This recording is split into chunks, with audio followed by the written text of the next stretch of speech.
Cuando vemos la región del cráneo, vamos a encontrar algunas cositas para que tengan en cuenta. En la región del cráneo vamos a encontrar externamente, vamos a alcanzar a ver unas cavidades. La cavidad orbital, que es donde está incrustado el ojo con su músculo. Vamos a ver otra cavidad que es la que conocemos como la fosa temporal, que se encuentra aquí en esta posición. Entonces aquí tenemos todo esto que se llama la fosa temporal, también. Y ya les digo la importancia clínica de esas partes. Si vemos la cabeza física dorsal, digamos aquí, la fosa temporal, precisamente donde se encuentra el músculo, el mismo nombre, está la fosa temporal, toda esta. La fosa temporal, ¿por qué? Porque ahí está el músculo temporal, uno de los masticadores que tienen cualquier especie, y hacia los lados, que sería esta parte, tenemos entonces esta parte que tenemos esta que se llama la apófisis, llamamos el arco cigomático, conocemos como arco cigomático, esta parte de acá. Y la órbita es prácticamente viéndolo de frente que ya lo vemos. Son como las cavidades que encontramos ahí viendo desde la parte de afuera. Pero también internamente la región del cráneo tiene cavidades. Si vemos la vista medial, vamos a ver que tenemos una cavidad cefálica. La cavidad cefálica pues no hay necesidad de hacer énfasis que hay dentro, formada por los huesos frontal, interparietal, occipital, temporal, etmoidal, esfenoidal, interparietal, que creo que no lo dije, van a formar esa cavidad que estoy señalando ahí, que es una cavidad cefálica y también bóveda craneal. Entonces la región del cráneo tiene como espacios. La cavidad orbital, más arriba entonces tenemos la fosa temporal y la cavidad cefálica. ¿Listo? La cavidad cefálica protege el cerebro. Esos huesos que acabo de nombrar protegen el sistema nervioso central. O sea que el sistema nervioso central no solamente nada de un líquido, que se llama líquido cefalorraquídeo, es como una colchoneta de agua que lo protege. También está protegido por esa cavidad ósea. Y cuando veamos radiografías de la parte craneal, es muy importante evaluar todo el cráneo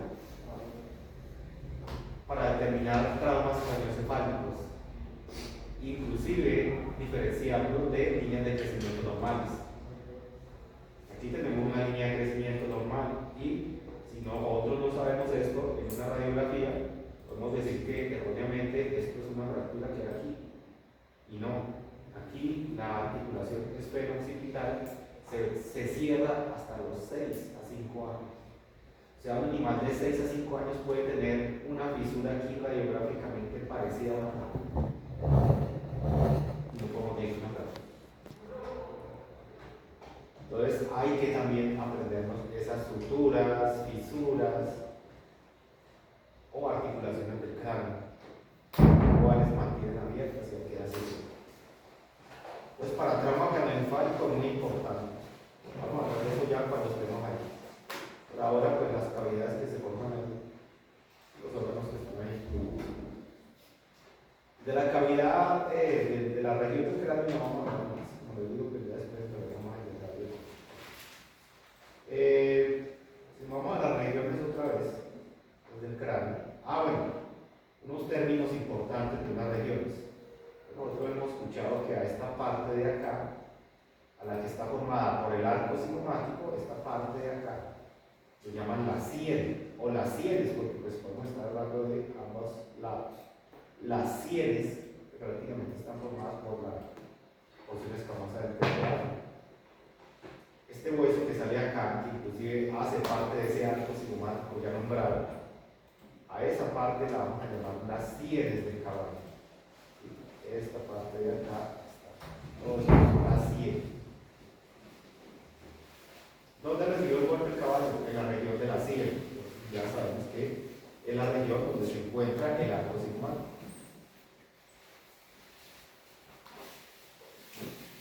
También tenemos esas fosas temporales. Recuerden que tienen este músculo que se llama el músculo temporal. Miren que este músculo, cada vez que el animal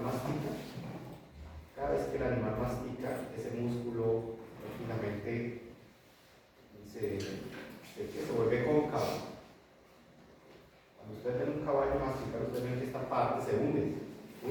Y es porque cada vez que el músculo se contrae, se hunde esa zona. A esa zona, toda esta zona donde tenemos este músculo temporal, la vamos a llamar a la subregión de las cuencas. Las cuencas no solamente se hunden cada vez que el animal mastica. Si el animal no mastica y se empiezan a prolongar, se empiezan a hundir más, es un animal que está emaciado, o sea, está perdiendo carnes por adelgazamiento. Vamos a ver que las cuencas cada vez se van metiendo más. ¿Sí? Es un animal emaciado. Las deshidrataciones también pueden hacer que las cuencas se empiecen a flotar mucho más. El animal con una hidratación por encima del 8% empieza a mostrar un poco más la cuenca. ¿Sí? Está bien. Y pues un animal sano las podemos ver hundirse cada vez que las vemos. Las cuencas en forma clínica son muy importantes. Emaciación es adelgazamiento en el animal. Nosotros decimos adelgazamiento nosotros cuando estamos enfermos y empezamos a adelgazarnos porque no comemos bien. Estamos adelgazándonos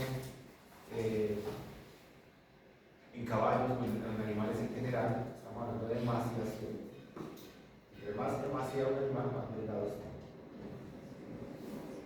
El mal estado de carne es un animal muy emaciado. Cuando hablamos de un estado de carne malo. Estas regiones también se pueden ver en bovinos, obviamente. Lo que pasa es que las cuencas en bovinos son más difíciles de observar. Ustedes saben que el bovino tiene una región frontal muy amplia, entonces por encima es imposible ver cuencas.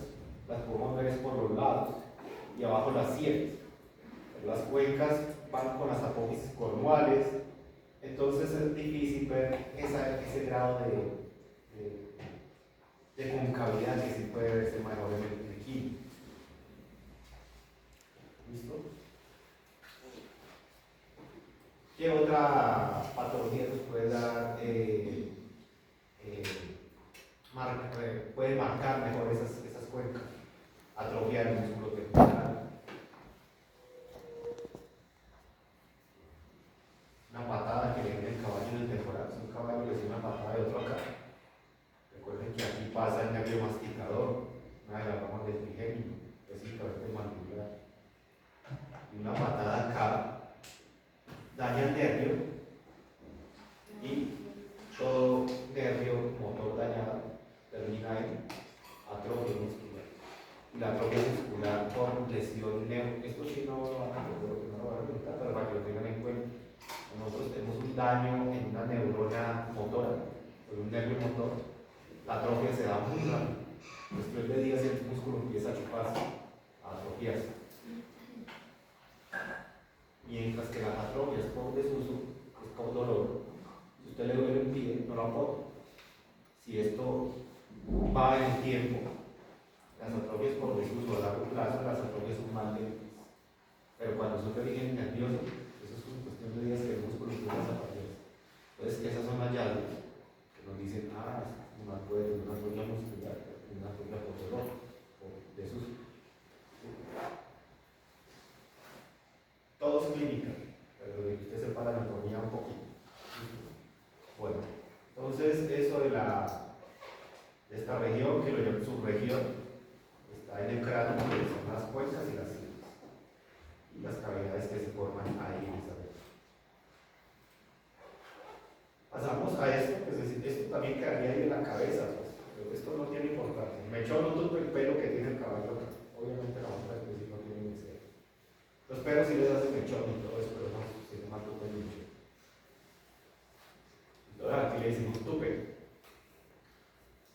de la nuca, que se me olvidó esta clase pasada, se me pasó,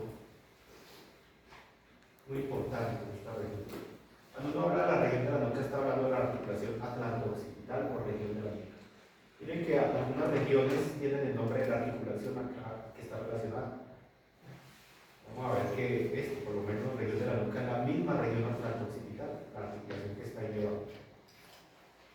¿Para qué es importante para nosotros la nuca?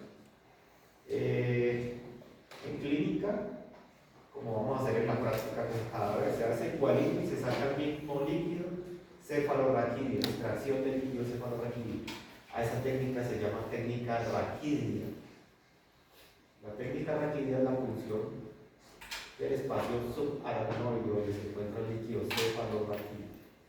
Ahí podemos extraerlo. Pero ojo, porque ese sitio, ese punto es el sitio de extracción del líquido cefalorraquídeo con animal anestesiado. Cuando ustedes quieren sacar líquido cefalorraquídeo de la parte atlanto-occipital, si ustedes recuerdan de dónde lo van a sacar, de aquí. Entonces, colocamos el sistema nervioso, y fíjense la médula espinal, allá está, como rosa. Ahí está la médula espinal y nosotros ingresamos precisamente por el espacio atlanto-occipital dorsal con una aguja relativamente grande, muy larga y una técnica con mucho cuidado hasta que llegamos al espacio subaracnoideo, se llama técnica raquídea o también dicen tecal si no estoy mal, y ahí sale el chorro de líquido cefalorraquídeo. ¿Listo? Es un líquido color cristalino como el agua de la llave y tibiecito de la temperatura de la luna. Pero la técnica se hace en este punto con animal anestesiado. Cuando ustedes hacen la técnica aquí es con animal anestesiado.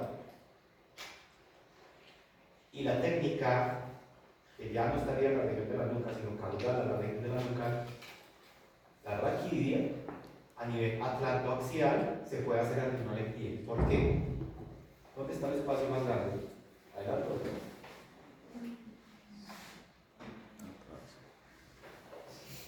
¿Cuál espacio más grande? ¿De adelante? ¿Atlanto-occipital o atlantoaxial? El atlantoaxial es más grande. Es la distancia que ella ataca. Por eso lo podemos hacer en pie. Porque el caballo inclusive se puede mover un poquito, no pasa nada. Pero si lo hacemos aquí en pie, el caballo hace esto, parte la aguja, rompe la médula. O sea, que está anestesia. Anestesia. La técnica raquídea atlanto-occipital es por animal anestesia. La atlantoaxial se hace en pie. Ecoguía, cuando hagamos la práctica de ecografía del cuello, les voy a mostrar, no voy a hacerlo, obviamente. Esas técnicas no se hacen en práctica.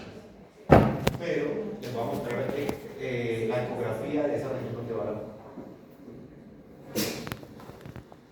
La ecografía no es una técnica de vacío. ¿Listo? ¿Para qué extraemos líquido cefalorraquídeo? Ya sea a nivel de la región de la nuca o inclusive más atrás al atlantoaxial.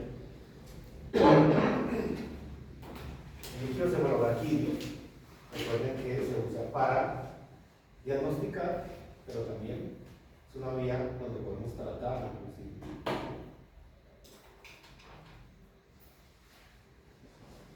No les voy a hablar más de diagnóstico que se hace con esos fluidos. Prácticamente ustedes lo que hacen con esos fluidos son 1, 2 y 3 cosas. Cuando ustedes funcionan y sacan un líquido corporal, ustedes básicamente hacen 3 cosas. 1, citología. 2, cultivo. Y 3, antibiograma. Eso es lo que uno hace. Para eso usan esos líquidos corporales. Cultivo Y antibiograma. ¿Listo? Y ya saben dónde es. En esa región. Muy importante. Pero si nos vamos en las regiones hacia abajo, tenemos la región laríngea o de la garganta. Se puede ecografiar y después lo vamos a ver ya en cabeza cuando cabeza y cuello nos estemos en un tema. Pero, así en la práctica clínica, una palpación de la región laríngea nos ayuda a evaluar el proceso de oxígeno de los animales. ¿Sí? Así como nosotros cogemos la laringe nosotros, la palpamos para que ahí se cierre, en los caballos y en los bovinos o pequeñas peces se puede palpar. Y una leve presión que origine tos es un reflejo de oxígeno positivo aumentado. Quiere decir que la flor puede tener una laringitis. ¿Sí?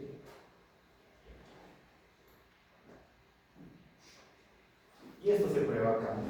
¿Listo? Esta es la importancia de saber. Como les digo, también se puede hacer imágenes, pero más adelante cuando estemos ya en casa. Vámonos para el cuello. Y en el cuello, bueno, la crin. La crin va sostenida por la crinera. Pero acá también tenemos importante el manípulo adiposo de la nuca. Es una masa grasa que se encuentra aquí, inclusive detrás de la porción folicular del ligamento de la nuca. Los caballos, no se ve mucho en caballos, creo que esos pequeños no, creo que pequeños no tienen, sino el funículo no tiene reporción laminar, solo tiene un funículo en la nuca, o sea, no se alcanza a ver muy bien. En bovinos tampoco, pero en caballos sí se ve muy bien una parte, esta parte que se consigue. Aquí hay grasa, que se llama panículo adiposo de la nuca, que en caballos muy gordos, muy obesos, este puede ser muy grande y hacer que el cuello caiga de medio lado. ¿Han visto un caballo muy gordo donde esta parte del cuello se va como a medio lado?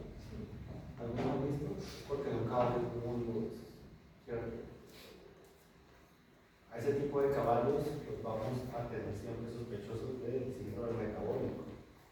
Nosotros tenemos el síndrome de obesidad. Los caballos tienen síndrome metabólico, básicamente lo mismo, que todo lo que comen se convierte en grasa.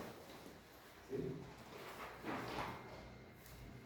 Y eso lo identificamos bien con la caída de ese cuello acá arriba, como de medio lado. ¿Listo? Síndrome metabólico. Un caballo, inclusive usted lo ve con unas nalgas enormes, le ven ese tórax grandísimo, ¿sí? Las nalgas como acumulan grasa también son enormes en los caballos. Y aparte de eso, ese cuello caído medio lado aquí. Ustedes son clínicos de evaluaciones de animales síndrome metabólico. Y ese problema puede ser congénito, pero también adquirido por diaprogénico, por la alimentación rica en grasa. Después usted habla de este momento por ahora es. ¿Listo? Y toda la importancia de la nuca en la parte de la crinera. Cuando yo hablo de crinera, si yo pongo la piel, miren que este pelito sale aquí. Aquí donde se origina el pelo de la crin se llama crinera. Crina el pelo, crinera donde se origina, y ya sabemos que ahí debajo de la piel está el panículo adiposo de la nuca.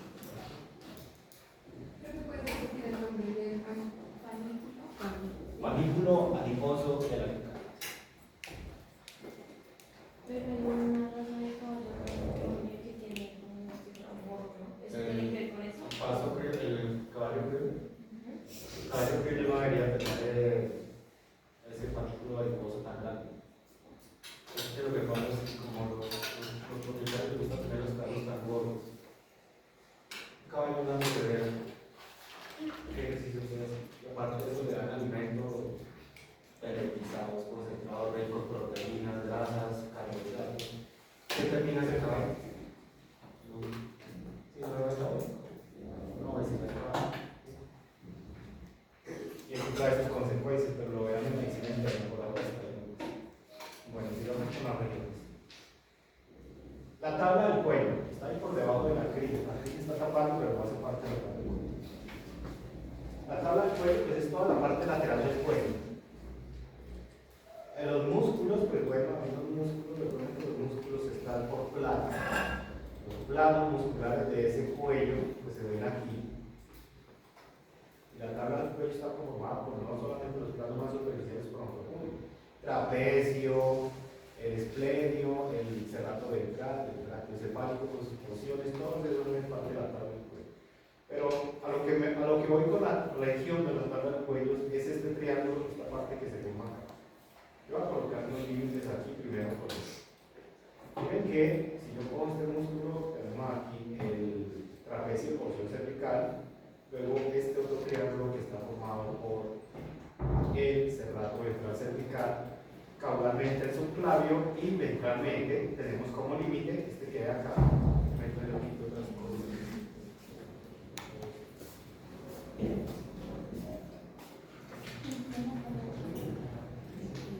Entonces, tenemos este triángulo que se forma por el cerrato ventral cervical. Los límites se encuentran aquí para inyectología. Pero si yo recuerdo la anatomía, la inyectología intramuscular se hace aquí en este triángulo de electros para inyectología intramuscular, que eso no me encuentra en la literatura. Pongan en internet triángulo para inyectología intramuscular del cuello del caballo y probablemente no salga nada. Es como un título que yo le doy a eso, para que ustedes sepan dónde van a colocar la cinta muscular. Entonces, para ello primero identifico. Otra vez. El trapecio porción cervical, límite dorsal, trapecio porción cervical, límite ventral, músculo homotrapecio o porción cletocervical del brachio cefálico, límite caudal, músculo subclavio, ahí se nos voy a colocar los límites, y límite craneal, pues prácticamente tendremos el borde craneal del mismo cerrato ventral, es este año. ¿Listo? Tenemos el triángulo de inyectología intramuscular en la tabla de cuello. Aplica para bovinos y equinos, no aplica para pequeñas especies. Ahí no se aplica medicamento intramuscular. Ya saben que pues, no son áreas muy musculares. Y hay que tener también en cuenta que no solamente esos límites los tenemos, sino también tenemos este nervio, que se llama nervio espinal accesorio rama dorsal, que inerva la porción cervical del trapecio. Eso es lo que debemos tener en cuenta. Ese nervio, como pueden ver, sale debajo del homotrapecio. Nervio espinal accesorio rama dorsal o rama dorsal del nervio espinal accesorio. ¿Listo? Entonces, vamos a darnos cuenta que aplicar una inyección intramuscular parece fácil, pero si no lo saben hacer bien, puede lesionar el animal gravemente, inclusive irreversible. ¿Listo? Entonces, aquí está el triángulo. ¿Qué parte del triángulo tenemos aquí? Bueno, todo el triángulo de inyectología, pero vamos a usar la parte más caudal, aquí, en este punto. La parte media más caudal del músculo cerrato ventral cervical es el ciclo de inyectología específico para inyecciones intramusculares en caballo. Ahora les muestro otro.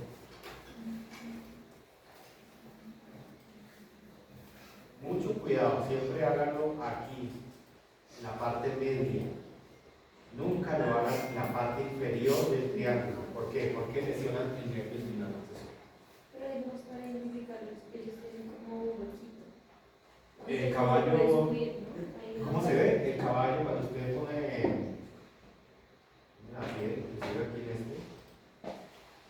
A ver, miremos otro a ver si no se ve. Cuando usted ve el cuello del caballo, se ve la silueta de los músculos, usted lo limita. En la parte media caudal, ahí va el músculo. Si baja mucho, ¿funciona qué? Nervio espinal accesorio rama dorsal. Y deja el caballo cojo. O al bovino cojo. Porque es el sitio por donde pasa el nervio. ¿Por qué cojo? Porque el nervio espinal accesorio rama dorsal es motor para el trapecio, porción cervical. Y si no hay quien le lleve información motora a ese músculo, ¿qué pasa entonces? ¿Cuál es la función del trapecio? Porción cervical.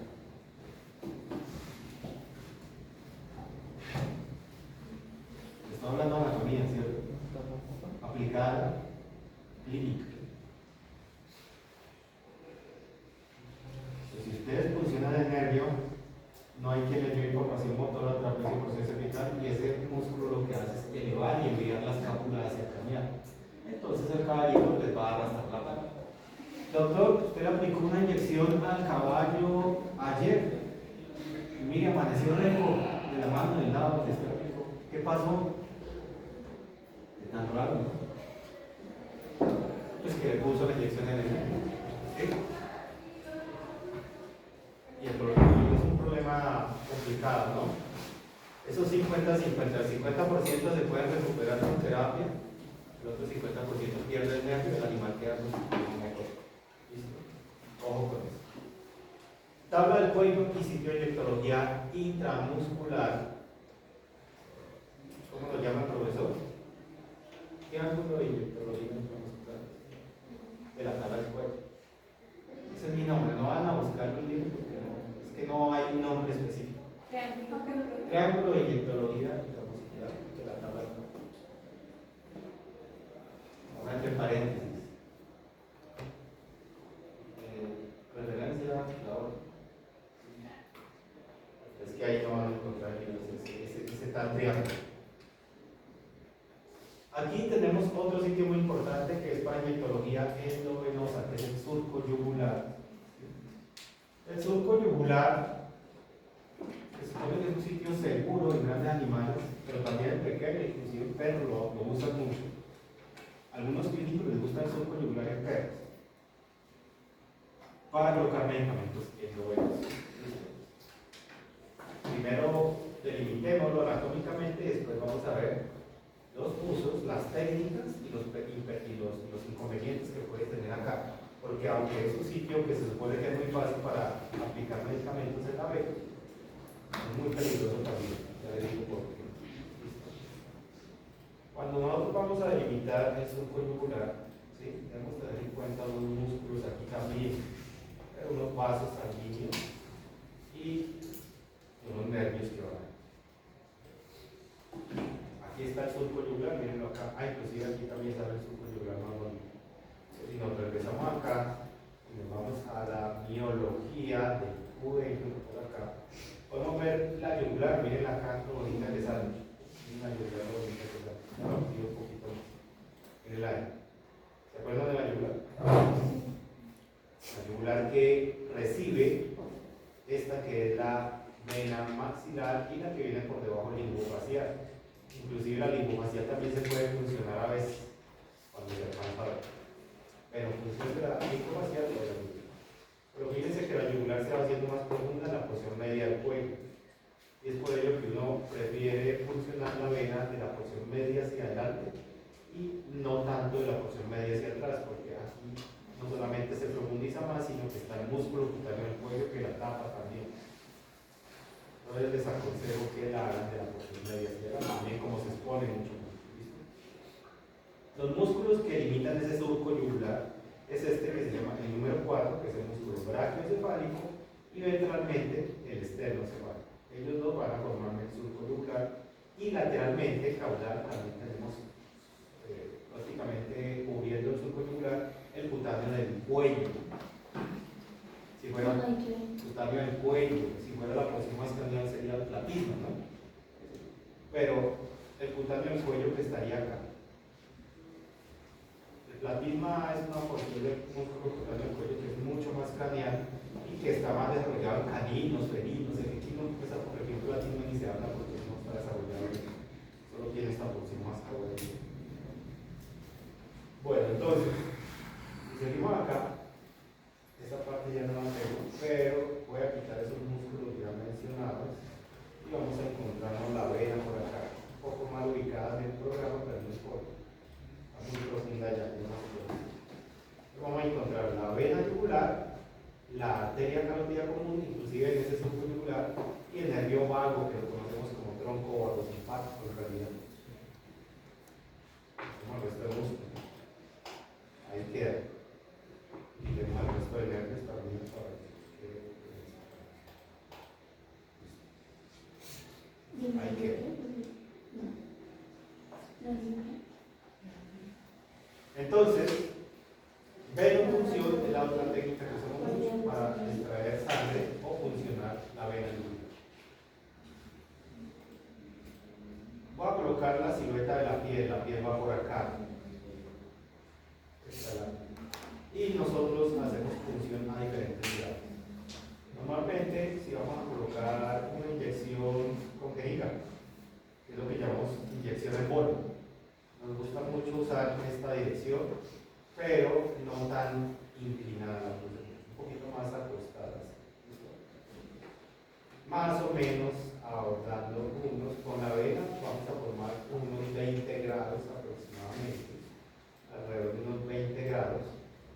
esa herida que vamos a colocar. Ya les digo por qué los grados son tan importantes. O también podemos canalizar, que es lo que también llamamos cateterizar en la práctica esta vena, y con la misma angulación de 20 grados va de arriba hacia abajo, ¿cierto? O sea, va en esta dirección. Con unos 20 grados aproximadamente. Se canaliza o cateteriza. ¿Listo? El catéter es una agujita larga, una larga que se entiende.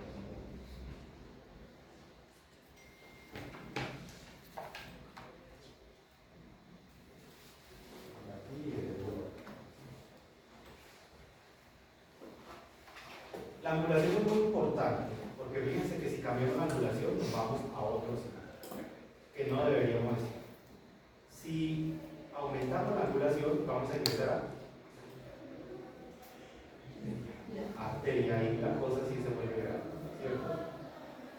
Y si nos acostamos mucho, vamos a llegar o sea, menos de 20 grados, espacio subcutáneo. 20 grados aproximadamente, vena yugular. Más de 20 grados, nos podemos llegar y hacer una punción de vena, o inclusive también podemos hacer una punción de tronco vago simpático. Se supone que lo que necesitamos es funcionar vena. Si funcionan arteria y mandan un medicamento por ahí, nos pueden matar el alma.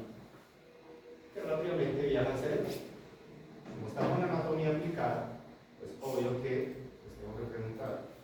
La circulación arterial es centrípeta o centrífuga. Centrípeta que va al corazón, centrífuga que sale. Esta es centrífuga. En este caso, ¿hacia dónde se dirige la arteria carótida común? ¿Cómo llega ese medicamento al cerebro? Últimamente usted cuando ingresa un medicamento por la arteria carótida común, prácticamente está ya en el cerebro. Eso de aquí sube inmediatamente y cuando los animales se colapsan, convulsionan y empiezan a, inclusive se pueden morir. Entonces, carótida común. Luego vamos a ir por 3 días. Carótida común, arteria carótida externa,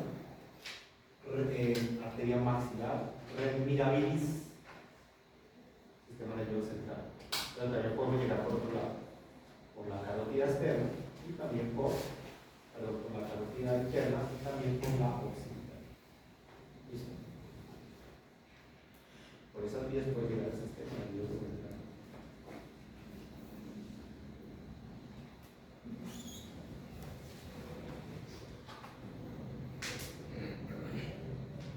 Pero la técnica no solamente tiene que ver con la arteria, también una mala técnica puede ser un problema de nervio, el tronco o algo simpático, que es este nervio que va bajando aquí.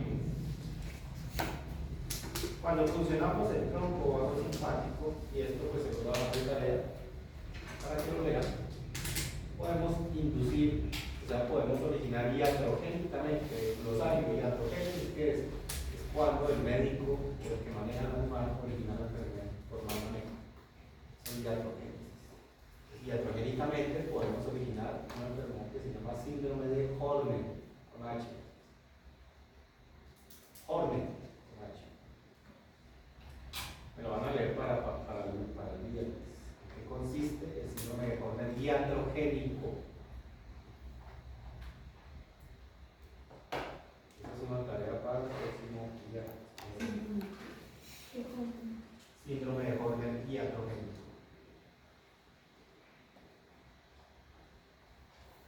Será importante tener en cuenta también la dirección con que va la aguja en la vena. ¿Por qué? Porque colocamos un catéter. ¿Sí han visto un catéter? Todos. Creo que todos tenemos perros, la mayoría por lo menos. Y los perros los hemos llevado al veterinario, porque ustedes todavía no practican eso. Y vemos que le colocan un catéter por la vena para colocar infusión. Eso es cateterismo, cateterización. Pero también tenemos la técnica en bolo, que es colocar tantos mililitros de medicamento por vena.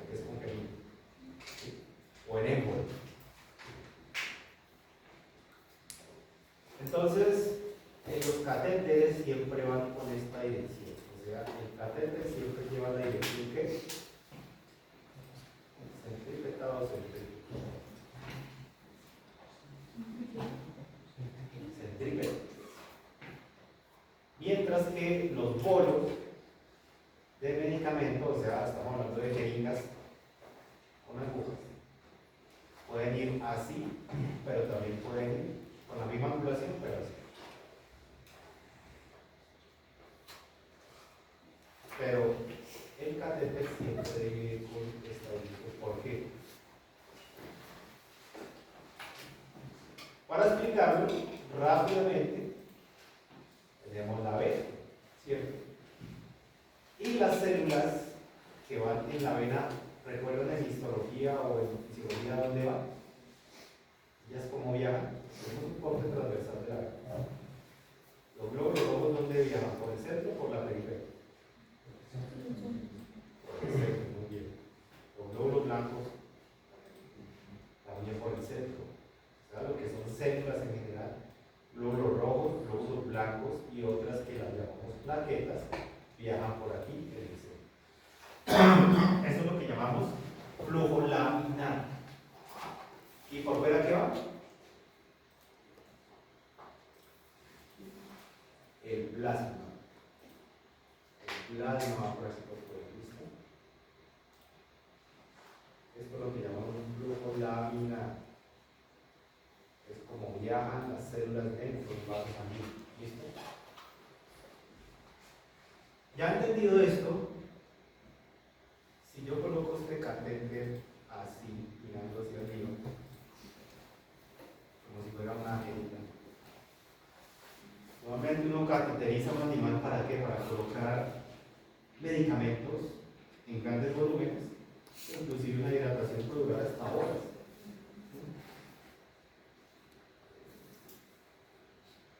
Entonces, si colocamos el catéter en contra de la circulación céntrica, ¿qué se origina? Turbulencias. Si usted coloca líquido en contra de una corriente, ¿qué se origina? Turbulencias. Usted está en un río y se mete y empieza a caminar en contra de la corriente, ¿qué se origina? Turbulencia. ¿Sí? Y esa turbulencia hace que las plaquetas que estaban en el centro ahora que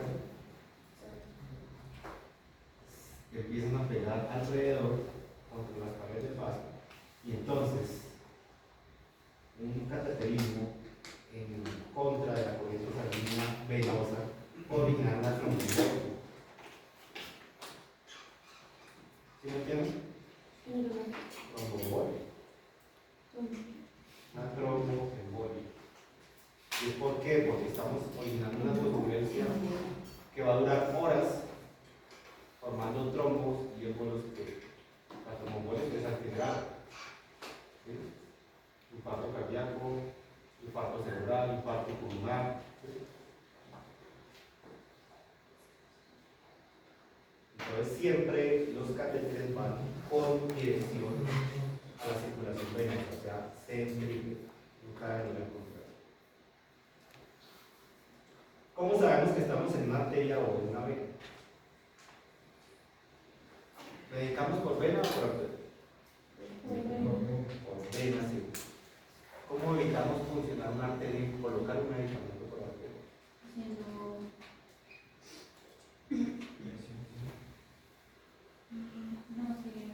Porque miren, yo puedo hacer presión aquí, puedo presionar aquí, la vena se hincha, meto la aguja, y el medicamento y el animal murió.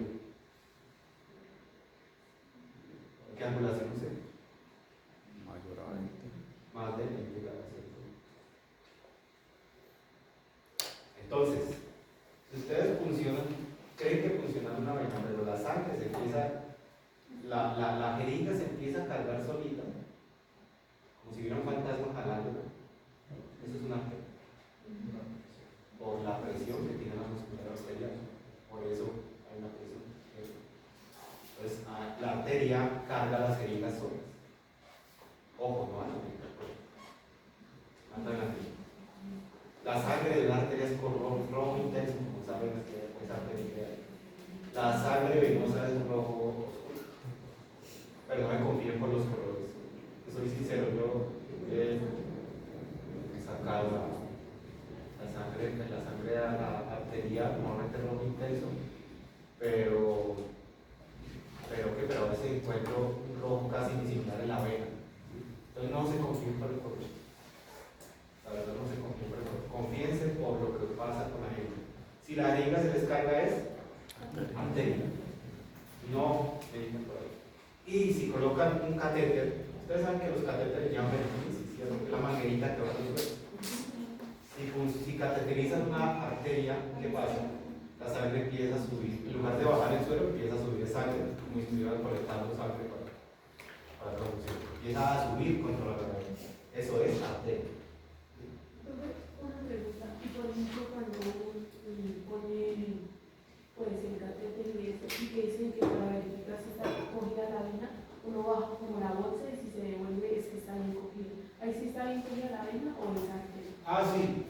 Pues ahí es para ver si no está extravasado. Cuando uno dice que se le extravasó la aguja, es que la aguja traspasó la vena y quedó por el espacio intersticial, o sea, subcutáneo. Entonces, extravasado. Para evitar que se extravase, sí se hace eso. Se baja al suelo y por gravedad entonces empieza a bajar la sangre venosa. Pero sangre arterial sube.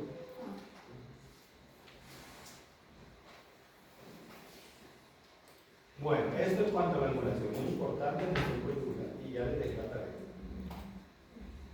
Surco yugular, vamos a otra región que está acá, que se llama la región ventral del cuello. En la región ventral del cuello, ¿qué podemos palpar? A ver, ¿qué se puede palpar? Se usa mucho, sobre todo para palpar lo que es la tráquea, la parte respiratoria. La tráquea se puede auscultar aquí, pero también se puede palpar. Para eso usamos la regla. Aquí se palpa. Si palpamos la tráquea, hacemos una leve presión y el animal tose. Reflejos de oxígeno positivo o aumentado. Traqueitis. Cuando hacíamos el laringe es laringitis. Si lo hacemos en tráquea y tosen con una leve presión es traqueitis. ¿Listo?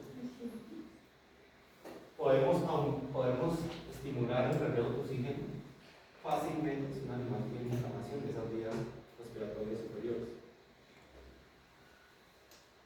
Se usa así en la clínica, también se puede palpar para ver si hay algún tipo de trauma.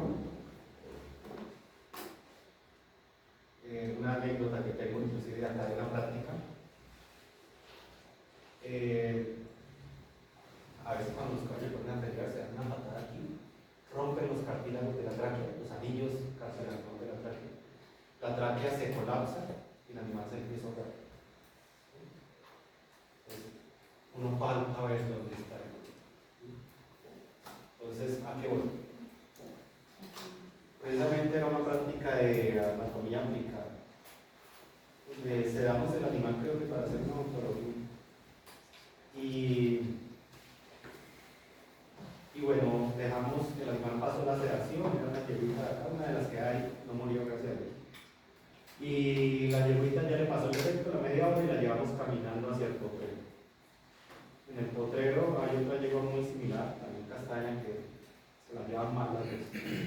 Entonces, pues una empezó a patear, como nos dijo el trabajador, el señor que los cuida, que la otra empezó a patear la que llegó. La pateó varias veces en la barriga. Juanito, ¿sí? ¿Conocen a Juanito de los bovinos? El médico de los bovinos. Salió corriendo a decirnos que había una yegua que se estaba ahogando, que le inyectamos, y no que bueno. Yo, pues nada, si la siguen ya la había pasado, nos la llevamos. Nos fuimos todos con el grupo corriendo de rotantes para allá. Y si la yegua tenía un cuello estirado, esa cara de angustia que ponen, y esas mucosas azules, ahogada totalmente. Yo le palpé atrás. Nada, estaba. Entonces, pues, la doctora de rotantes, pues angustiada de verla así, porque si es angustiante ver un animal ahogándose, se dejó llevar por la angustia y ya le iba a hacer una traqueotomía. O sea, abrir la tráquea, colocar un tubo para que pudiera respirar. Pero un motivo porque la tráquea está bien. Entonces, le indiqué grandes dosis altas de corticoides, el animal inmediatamente lo recibió. Posiblemente en las patadas del abdomen tuvieron repercusión en el diafragma y en el frénico. Prácticamente, si el frénico, alguien se ha caído de espalda, ¿ya no se va? Yo sí me caí cuando era pequeño. Y el golpe de la espalda contra el frénico y el nervio frénico y el diafragma, prácticamente uno queda con el diafragma paralizado, ya no puede respirar. Eso le pasó a ayer. Le colocamos grandes volúmenes de corticoides y ahí volvió a respirar rápidamente, normal. ¿Sí? O sea, habíamos abierto una tráquea, la habíamos metido solo por palpar. Ojo con eso. Usted va a una traqueotomía, revisen la tráquea que no esté colapsada. Si no está colapsada, no van a hacer traqueotomía. Pues miren a ver qué otra cosa puede ser. ¿Uno cómo sabe cuándo está colapsado? ¿Ah? ¿Cómo se siente cuando está colapsado? Se siente aquí, se siente como si estuviera aquí metida, como partida. Okay. ¿Sí? Eso se siente. Pues sí, se sospechó que de pronto la palpaba había sido, pero la tráquea se palpaba bien. Hacer una traqueotomía de un animal que se había muerto. El problema no era ese. Con el corticoide fue inmediatamente que el animal se recuperó. Entonces, a veces en las urgencias hay que tener la calma, porque es que el afán y el afán por el animal que está presentando una sintomatología, a veces no la pensaba. O no, mi doctora. Con ellos ella había auxiliado conmigo y por años, sin unas castraciones pequeñas, que uno hemorragia. Varios estaban alterados un poco. Y bueno, se hicieron cositas, pero siempre calmados. Y el animalito se recuperó. ¿Sí? Ya se hicieron cosas, se recuperó el animal y todo calmado. ¿Sí? Cuando uno tiene una urgencia no puede perder la cabeza, no puede pensar. Entonces era una castración, quedó una hemorragia grave y sangraba. Ya varios estaban alterados. Entonces, pues hablamos de esto. Al final logramos solucionar el problema pensando. Bueno. Pero también, ¿por qué coloqué aquí el pulmón? Porque es un sitio donde me gusta ocultar mucho los sonidos respiratorios inicialmente. ¿Sí? El señor Rodríguez nos dice, empiece a ocultar el pulmón y tome la frecuencia respiratoria y identifique sonidos respiratorios. Cuando colocan el fonendo, ¿ya que puedo poner? Cuando colocan el fonendo acá, por acá. ¿Sí? El mejor sitio para auscultar vías respiratorias es primero la tráquea.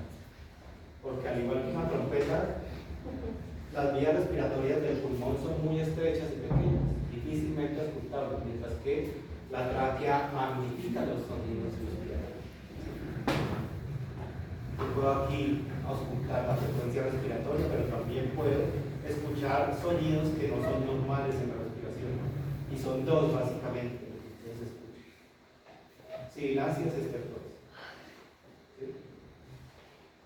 Cuando ustedes auscultan la tráquea y escuchan una sibilancia es porque las vías respiratorias se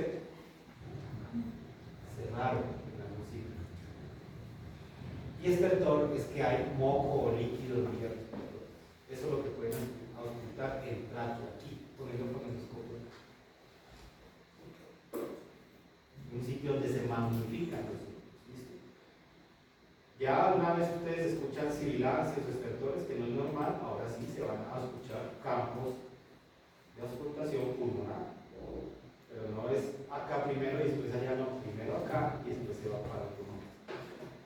Recuerden que esos sonidos no normales o anormales, sibilancias y estertores, no solamente pueden ocurrir en el pulmón, sino también pueden ocurrir en vías respiratorias más altas. Decíamos que una rinitis es una inflamación de la cavidad nasal y las conchas y corrientes nasales y la mucosa. Hay que hablar. Sibilancias es estertor.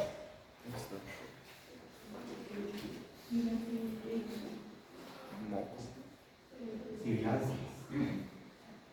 Nadie le ha dado una rinitis. Y que empiezan a silbar con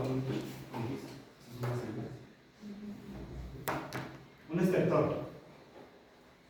Ya viene después de la sibilancia, nos toca a nosotros en las vidas. Todo el moco y decimos, pues, eso es un estertor. ¿Listo? Y en los caballos es la única especie que van a encontrar al auscultar esa tráquea un ronquido.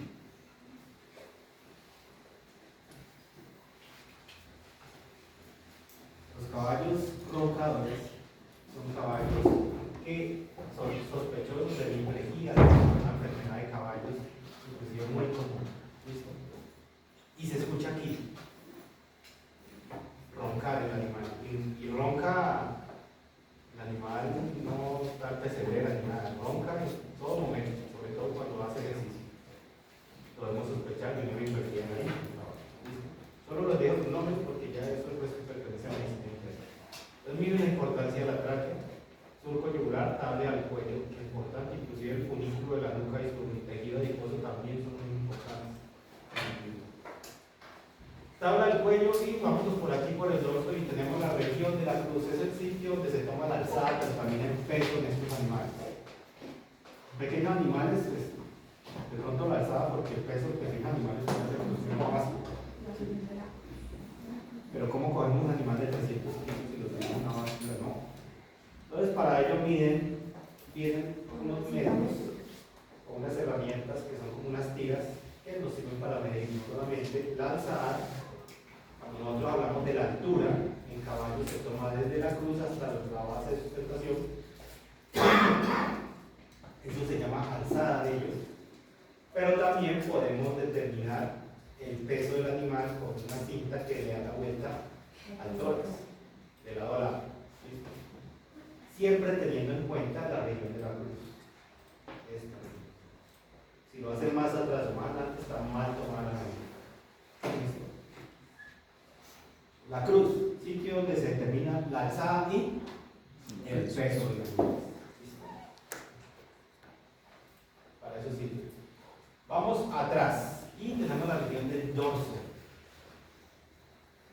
Ahí, como les dije, yo trabajo con grandes, sobre todo caballos, y que les doy cositas, algunas cositas en pequeño, pero pues me enfoco en el caballo, porque ya la veo, de lo que más manda. La región del dorso, ¿para qué nos sirve en esta especie? Ya sabemos que si es un movimiento nos sirve para sacar el corte de carne llamado lomo ancho o lomo fino, lo que llamamos el lomo ancho. Pasar, reír, sudar. ¿Sí se acuerdan? Anatomía 1 y anatomía 2 es que enseñan el corte de carne.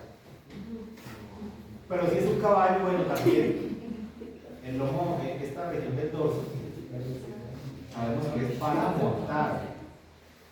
Es la región donde va ubicada la silla. No va ni más adelante ni más atrás. Aquí habían algunos que trabajan con caballos, ya o les gusta la parte de los equinos, ¿cierto? ¿Quién es ese? Ahí, y allá también. Algunos montadores tienen sus creencias y sus cosas. Entonces, cuando colocan la silla hacia la cruz, tenemos problemas y a veces colocan, y bueno, esto sí no lo hacen, normalmente la colocan la silla, pero tampoco se puede colocar las sillas en la recta. Cuando hacen eso tenemos problemas de espaldas. ¿Sí? Dolores de espalda.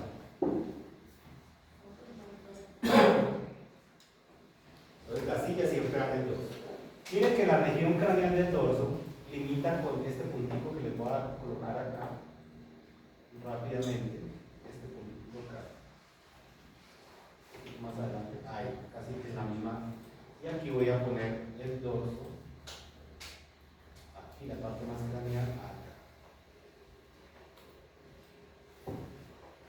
Ese punto rojo es el centro de equilibrio del caballo.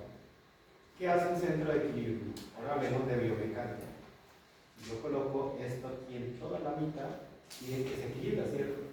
Si yo muevo ese centro de equilibrio hacia atrás o hacia adelante, mire lo que pasa, ¿cierto? Lo mismo pasa en los caballos. Si yo pongo la silla muy adelante, ¿qué pasa con el centro de equilibrio del caballo? Se pierde, o muy hacia atrás también. Si lo mando muy adelante, o sea, si yo monto el caballo con la silla muy adelante, ¿qué pasa? ¿Hacia dónde se va el peso? O sea que los problemas son en miembros anteriores. Y si mando la silla hacia atrás, miembros posteriores y también el dorso con la principal. Dolor de espalda y los de miembros posteriores.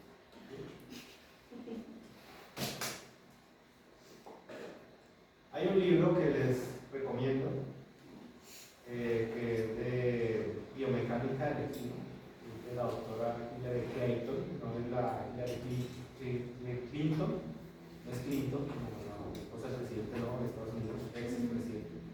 Hilary Clayton, biomecánica del caballo, física 7. ¿Recuerdan de física en el colegio? Cogen esa física y la aplican a todos los movimientos del caballo. Es muy bueno. Y también está Jean-Marie Edouard, ¿sí? Que se los voy a pasar también. Ambos libros los voy a subir. Biomecánica también del caballo. Muy buena. Son dos libros muy buenos, ustedes les gusta la biomecánica. Cuando vieron anatomía, ¿vieron algo de biomecánica? Miren que ustedes leen Ciso y Brona Anatomía de los Animales Domésticos y leen el primer capítulo, ¿qué cuentan ahí? De los primeros capítulos. Biomecánica. La biomecánica debería aplicarse, debería ser una parte de la asignatura. Yo les voy a dar para que no les entiendan algo de eso, tampoco nos vamos a meter en eso, porque es una asignatura completa.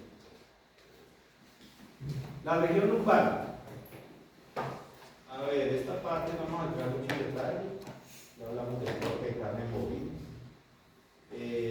La región lumbar, pues, conformada por los músculos que se encuentran ahí, longissimus dorsi, que es el más importante, montículo, porción lumbar. Y ventralmente, a ese tenemos cuáles. El lomo fino, que está conformado por psoas mayor, psoas menor. ¿Sí? ¿De acuerdo? Solo nombraditos los músculos, en la parte clínica hay mucho por hacer, inclusive en la ecografía. Esta parte se ecografía mucho en grandes animales, pero por ahora no vamos a entrar. La región sacra. El otro nombre que recibe la región sacra es la grupa.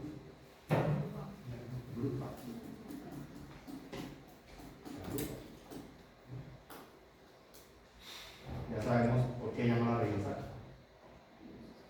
O región de la grupa. En la clínica hay mucho por hablar también ahí, pero ya no me voy a meter en el tema. Dejémoslo así con el otro nombre, región sacra o grupa, y vamos a otro sitio de inyectología muy importante, que es la región glútea o del ánfora. ¿Sí? Otro sitio de inyectología en grandes animales, no usado en pequeños. O neonatos, bovinos y equinos tampoco se usan mucho esta parte, solo en adultos. Para aplicar una inyección intramuscular a nivel de la región glútea, vamos a hacer una triangulación. A mí me gusta hacer los triángulos para que entiendan. El triángulo Gaona, inventado por el profesor Gaona, pero muy práctico en campo. La fascia glútea, ¿se acuerdan? Que continúa como fascia hacia abajo. Las fascias son muy importantes, no solamente en la clínica, sino también en cirugía. ¿Para qué son las fascias, muchachos?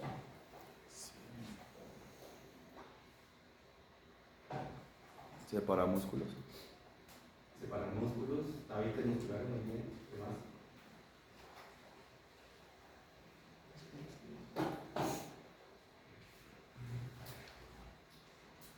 Inserción muscular. Los músculos se insertan a la fascia. Sobre todo músculos planos tienen inserción aquí en todas las fascias. La fascia glútea continúa como la fascia glútea continúa como la fascia caudalmente. Vamos a quitarla porque no la necesitamos. Pero sí quiero que vean acá esta parte. Para aplicar una inyección aquí a este nivel, debemos limitar la tuberosidad que esa que tenía acá. Esa la pongo con esta tuberosidad primero. Tuberosidad. Toda esta, inclusive esto también es tuberosidad. Coxal. Esta otra también es tuberosidad.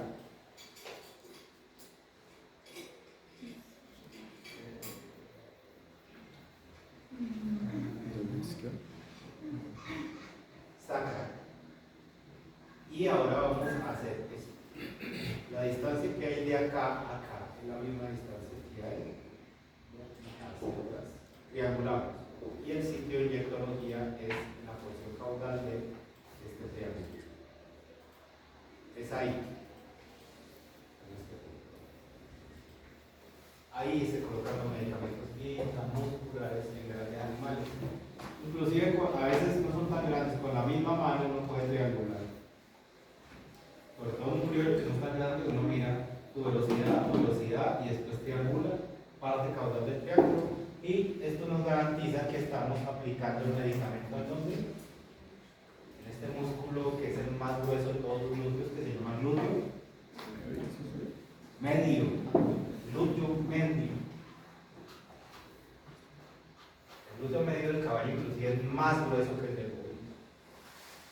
Y las inyecciones en caballos que están por encima de los 5 o 6 meses en esta región de seguro, con aguja de pulgada y media. La aguja de pulgada y media es el largo de la aguja que viene con la jeringa. Normalmente cuando ustedes compran que viene una aguja verde, el largo es de pulgada y media, eso es pulgada y media. Y es seguro en estos animales a esta edad. Pero cuando un animal es por debajo de los 5 meses de edad, inclusive debajo de los 6 meses, que hay razas pequeñas, pueden haber problemas. Entonces, podemos hacer función de este nervio que hay aquí, que se llama nervio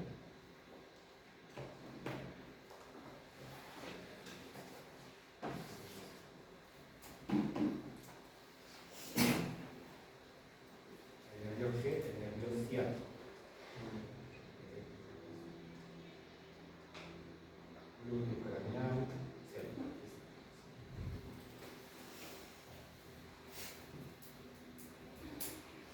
Bien, el nervio ciático. Entonces, indicado para animales mayores de 6 meses, caballos y bovinos.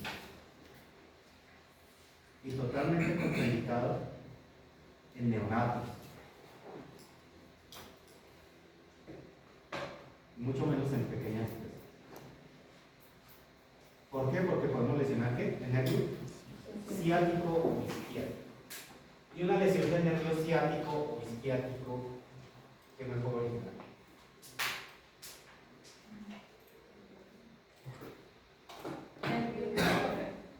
Ciático o isquiático, así se llama.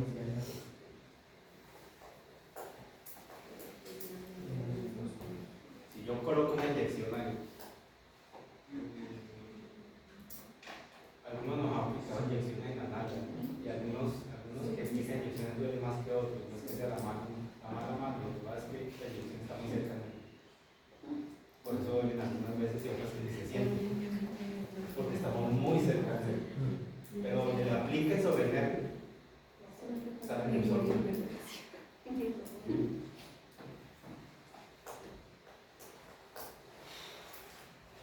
Entonces, recuerden que ese nervio es motor para qué músculo. Los músculos caudales del nervio. ¿Cuáles son? Ahí están.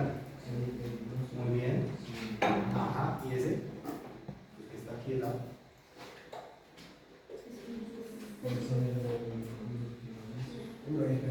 El bíceps femoral. El bíceps. ¿Qué hace el semitendinoso y semimembranoso? ¿Cuál es la acción? ¿Ustedes vieron origen, inserción y acción de los músculos?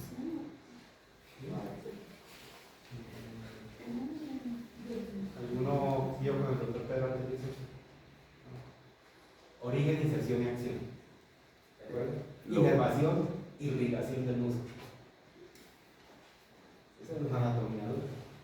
La perdí. Mi respeto, doctor. Es una anatomía berraca del doctor Pérez. Entonces, ese nervio, la inervación motora es un, por lo menos el bíceps femoral, tiene varias inserciones, tiene inclusive 3 cabezas. Pero básicamente tiene una acción flexora de la rodilla, pero también tiene una acción extensora del tracción, porque se une al tendón calcáneo, al igual que el semicáneo que tenemos una razón. Entonces, gracias a esos músculos, el tarso y el dedo están, ¿qué estoy haciendo yo? Extendidos. Y si lesionan ese nervio, pierden tono y el animal, cada vez que pisa, se le va la pata. ¿Sí? Porque pierde su inervación motor, extensora del tarso y el dedo. ¿Sí? Entonces, cuando ustedes apliquen, primero de todo van a ver que el animal se queja de dolor. Porque a mí me pasó una vez. Que apliqué una intramuscular a un ternero, se me olvidó lo que enseño, estaba muy pequeño todavía, y le mandé la aguja completa, el animal resistió mucho a la inyección, y cuando lo soltaron salió poco. Una cobra. Por suerte a los 3 días volvió otra vez a... O sea, la inyección estuvo cerquita, ¿no? Donde la ponga en más nervio, me ha tocado parar por aquí. ¿Sí? Entonces, cuidado con eso. Por eso los consejos que les doy para que no les pasen las cosas que no ocurrieron a mí. ¿Cómo? En el muslo, yo voy para ese sitio. Esa es la región del muslo y ya les... ¿Entendido esta parte? ¿Listo? Ahora sí vamos para la región donde ya dice la doctora. En la región del muslo. Sitio indicado para pequeñas especies o para animales muy pequeños como neonatos o niños. Mini horse, ¿ustedes saben que un bebé mini horse es perrito? ¿Sí? Entonces también acá. La región del muslo pues tiene mucha parte anatómica, pero eso ya no voy a entrar en detalle, pero sí la parte. Eso es para pequeñas especies. Ahí donde trabajo, especies intramusculares. El sitio donde debemos hacernos para colocar una inyección intramuscular en la región del muslo es la parte caudal, entre el semitendinoso y semimembranoso específicamente. O sea, entre este músculo y este músculo, y en la porción media de la caudal del muslo, o sea, en la mitad, van a colocar la inyección intramuscular del músculo. Ahí, donde estoy colocando rojo, pero colocamos amarillo para que lo vean. Ahí va la inyección. Listo. Lo pueden hacer inclusive en adultos. No se lo aconsejo en bovinos, porque la patada va. Si lo van a hacer en ellos, háganlo en un brete, en una manta, pero no lo coloquen así en campo. En campo uno, normalmente lo único que cuando uno va a aplicar medicamentos en campo, uno lo que ve es que el propietario tiene un cabezal y el cabezal va a un árbol y ya. Entonces, la zona segura es la glútea, si es adulto. Inclusive uno desde lejos le manda la aguja y se quita. Ahí brinca, pero no lo patea uno, y después le coloca la perilla y mete mucho. La parte del cuello es la más segura, pero ya saben el problema que puede haber. ¿Sí? Y recuerden que en el gremio de caballistas, ¿quién era el caballista? No les gusta en el ANCA las inyecciones de caballos, ¿cierto? No les gusta acá. En esa creencia, me gusta mucho ya también. Acá entonces, ¿qué peligro hay si cogemos una aguja muy larga?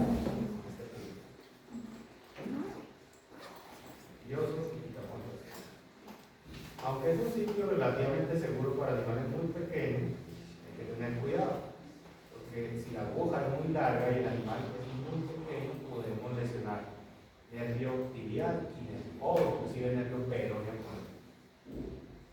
Nervio tibial, que es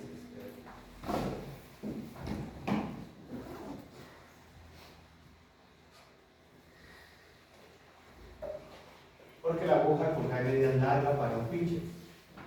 ¿Sí? Usted tiene un pincher y le mete una aguja pulgada y media y allá llega y allá se tira el negro. Está el pincher cogiendo. Entonces, ¿qué les recomiendo yo? En esos animales tan pequeños, pues usar siempre esta vía, la región caudal del muslo, entre semitendinoso y semimembranoso, pero para evitar lesión del nervio, ¿qué? Pero no es como un nervio tibial, que la sintomatología es muy similar a la que es como. Pueden hacer dos cosas: comprar agujas de 1 pulgada, que son más cortitas, o inclusive menos de 1 pulgada, o sencillamente coger el muslo en la mano. ¿Sí?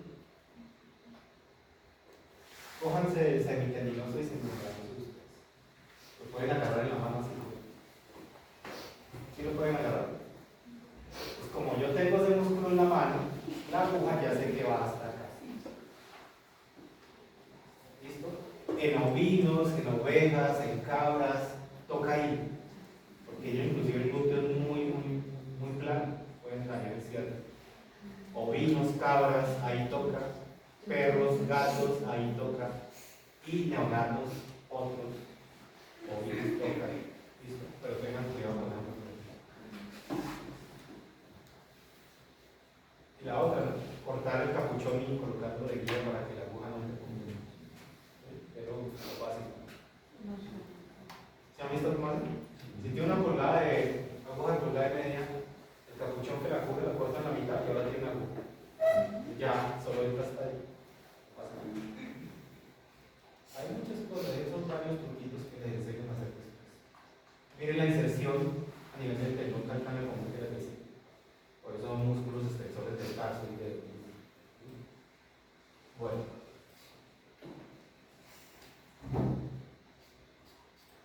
Entonces el muslo y la importancia y los cuidados que nos hay. Otro sitio de inyección, y vamos a pasar para acá para terminar con los sitios de inyectología intramuscular, y solo se usan equinos porque sus pectorales son mucho más amplios y más desarrolladas que otras especies. Y en la región pectoral. Es el sitio donde se pueden inyectar también los animales, los equinos, de forma intramuscular.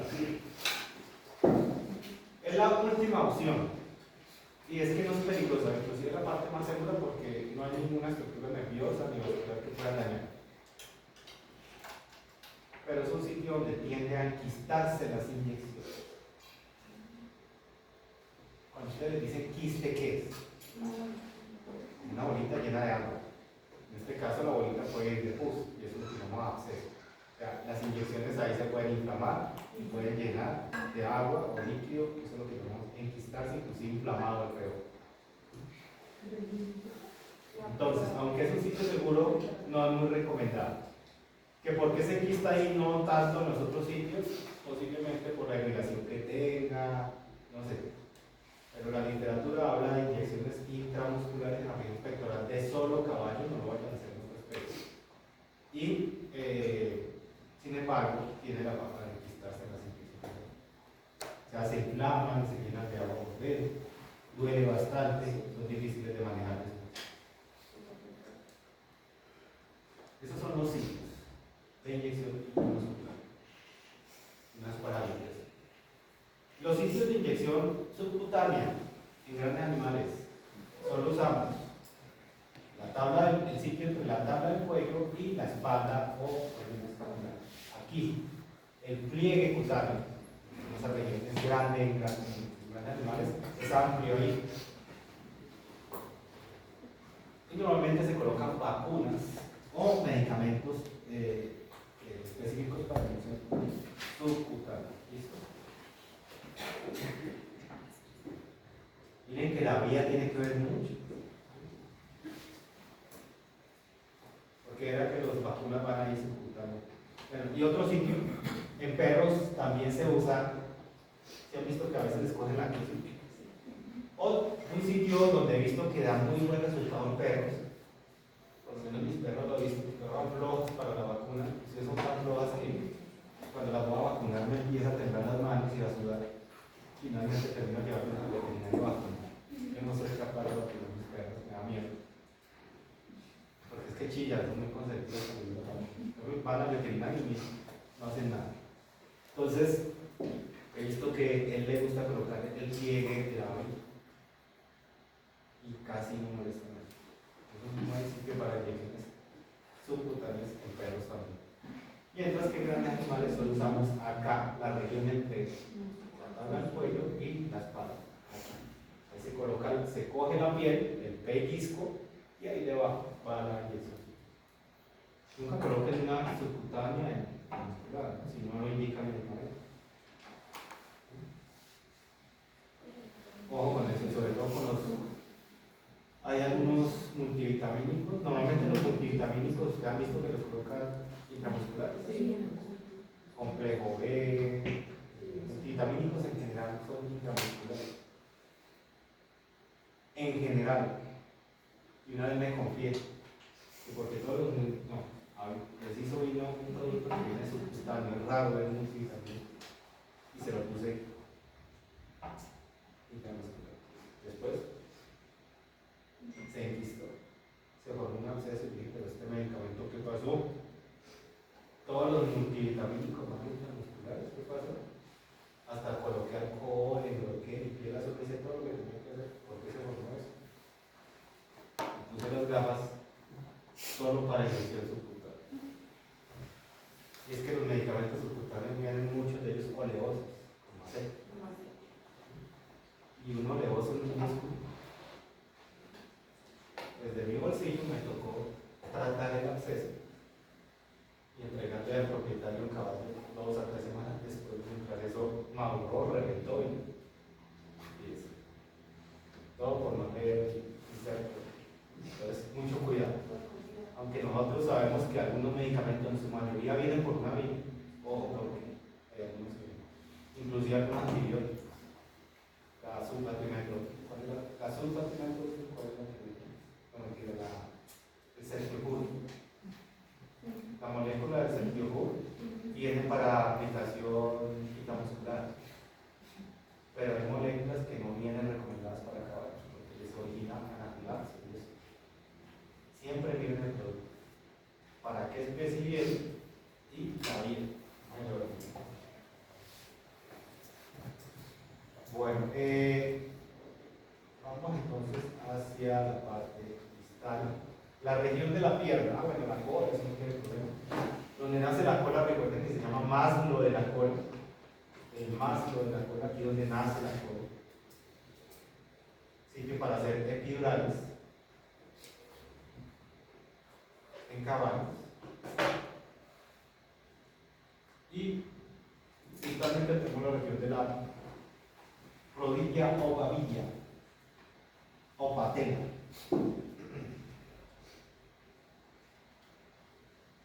Solo nombradita.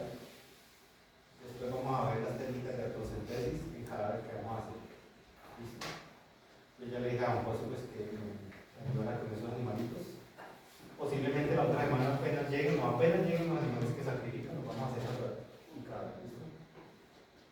Por ahora lo dejamos ahí. Región de la pierna. A ver, anatómicamente, ¿qué encontramos en la región?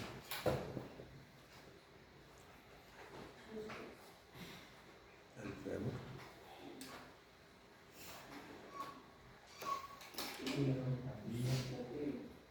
Y bueno, ¿qué más hay ahí? Los músculos, ¿cuál es?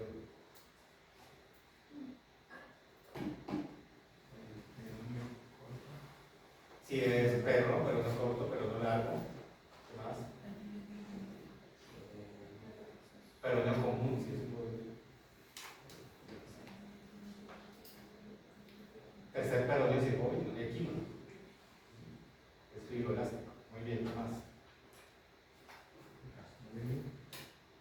Los gastronemios. Las dos cabezas, muy bien. Ahí están en el estudio.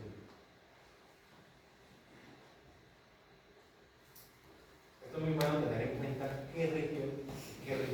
Cada región tiene sus estructuras. Cuando ustedes vean medicina interna, que lo van a ver tarde que temprano, ustedes van a hacer examen clínico en sus animales, ¿sí?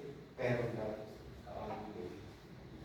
Y a mí en caballo, el examen clínico que yo le hago a los caballos, sobre todo cuando presentan problemas de cojeras, en primer examen es con las manos, palpar esto.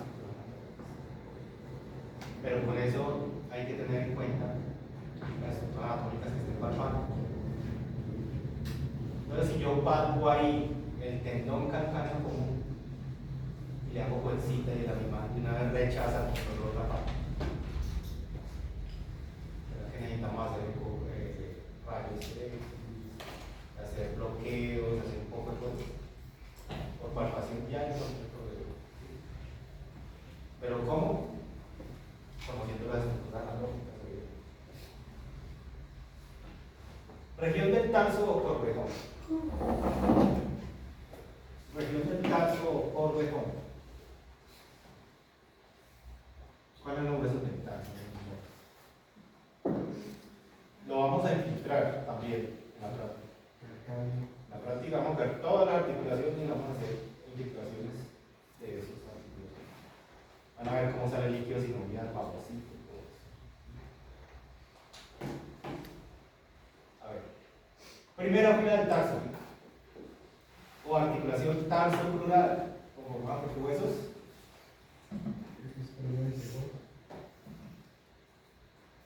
Pero el primero y segundo.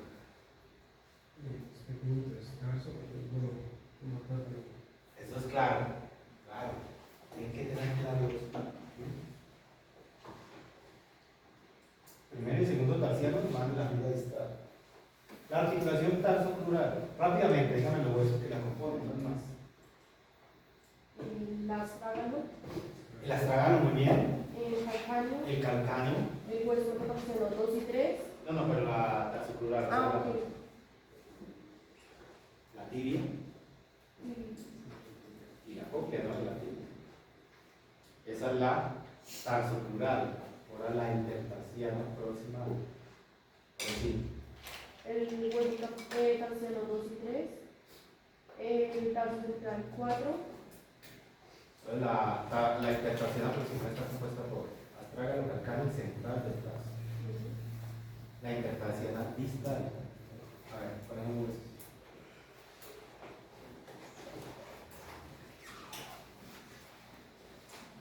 Pero sin buscar en salud, traten de acordarse.